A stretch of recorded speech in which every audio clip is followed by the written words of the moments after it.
Hi, I'm Professor Bisht and we will examine today the transactions between NDTV and Adani Media Limited. NDTV, who owns NDTV as at today? NDTV is owned by around 16% by its promoter Dr. Prannoy Roy and his wife Srimati Radhika Roy, and around 30% or 29% is owned by RRPR Limited. So close to 62% or 61.45% is owned by Prannoy Roy, his wife, and the private limited company. Who owns the rest? Who owns the rest of 38%? It is owned by general public. It's a public quoted company. It's a publicly listed company in NSE and BSE. So guys like you and I who have shares, or maybe some foreign portfolio investors or financial institutional investors, they own the rest of the 38% share. Now, how did Adani acquire this 29%, said to be 29%? Adanis have acquired a company called VCP. This VCP company had given a loan of around 400 crores to RRPR, the private limited company of Radhika and Prannoy. And it was around 2010. Because RRPR has failed to pay back this loan,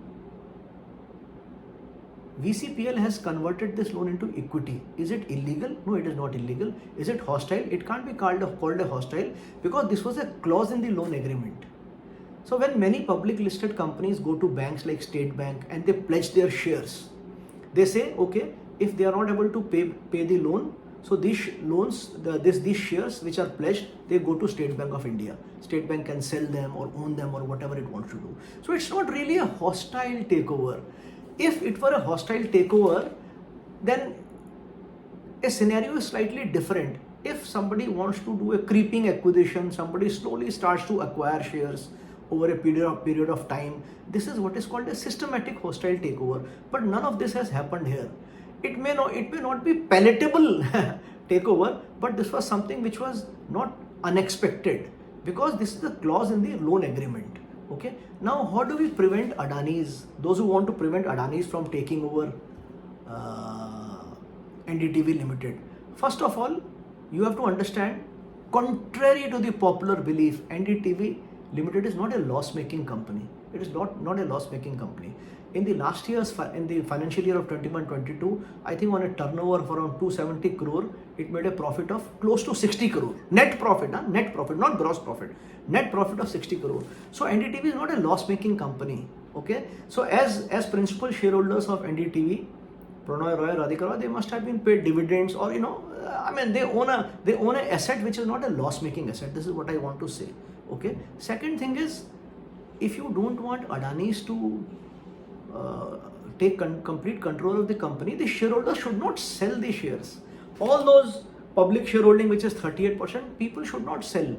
And if you really want Adanis not to acquire NDTV, then you should start to acquire shares of NDTV from the market and then refuse to sell, because it is bounden upon Adanis to come out with an open public offer of a matching price.